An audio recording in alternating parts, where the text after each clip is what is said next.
abayizi abasiraamu olwaleero bakedde kutuula bigezo byabwe eby'ekibiina ekyomusanvu ebyakamalirizo. Amasomero ge tutuuseeko tusanze abayizi n'abasomesa baabwe nga bali mu keetalo. Ku Madina Islamic School erisangibwa Ensanje Katereke tusanze abayizi babayisizaamu agamu ku mateeka ge balina okugoberera era abayizi ne batutegeeza engeri gye beetegekeddemu ebigezo bino.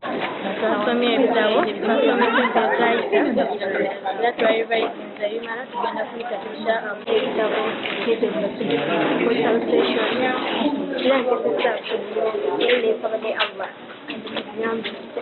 Allah okutuusa ku nnaku eno era olunaku lw'ebibuuzo tukakasa abayizi baffe tubateeseteese bulungi nnyo okubeera nga bakola ebyo ebibasomeseddwa. Ishaka Mbalirwa akulira essomero lino atubuulidde nga bwe balina abayizi abali mu siniya naye nga tebaatuula bigezo bino mu pulayimale. Kati ffe we tubaleeta ano bajja ne tubawa stream yaabwe ne basoma senior 1 ate nga mu Luwarabu olwo balinga abali mu P4. Kati watuukira mu senior 3 aba alina okukola ebibuuzo ebyo ebya primary. Ku ssomero lya Madina Junior nalyo erisangibwa e Katereke mu ggombolola y'Ensangi tusanze abayizi nayo beetala. We have written our first exam, that was Al-Lughat Al-Arabiyya, and what I expect in the exam we have written is that I expect all of us to pass with 4 averages, inshallah.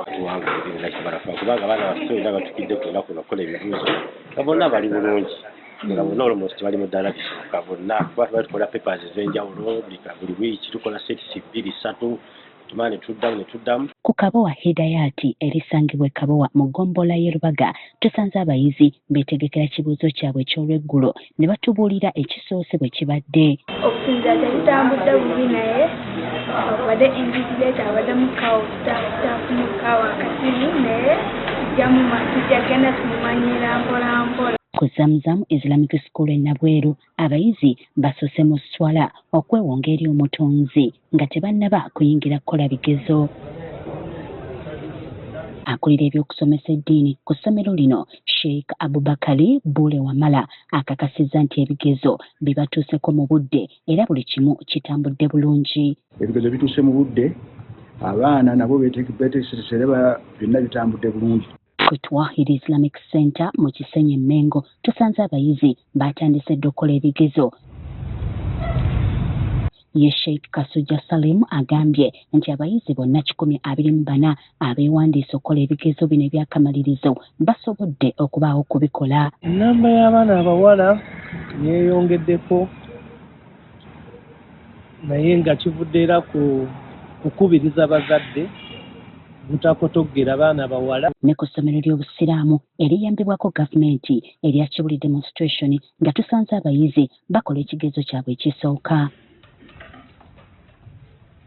Sheikh Kitaka Lokman Nasa agambye nti balina abayizi 55 era buli kimu kitambudde bulungi. Materials zaatuuse mu budde, ebibuuzo byatuuse mu budde nga n'abayizi alhamdulillah nabo Allah bawadde obulamu babaddewo tesibalwadde. Emityana abayizi ku ssomero lya Kinda Islamic Center abayizi abava mu bitundu ebiriraanyeewo we batuulidde ebigezo byabwe.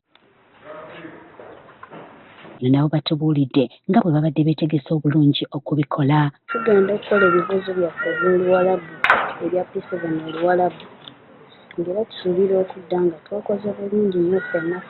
Tusuubira okubiyita abasomesa baffe baseeka tusobodde okuwa kyonna kyetaagisa.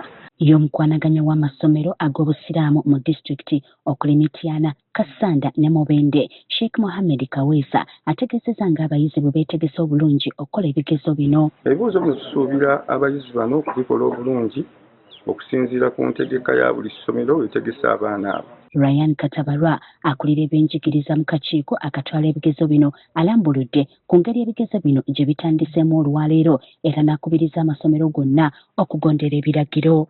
Amasomero n'abayizi okwewala okubeera nga abasomesa bayambako abayizi mu bibuuzo bino. Bannange buno busiraamu.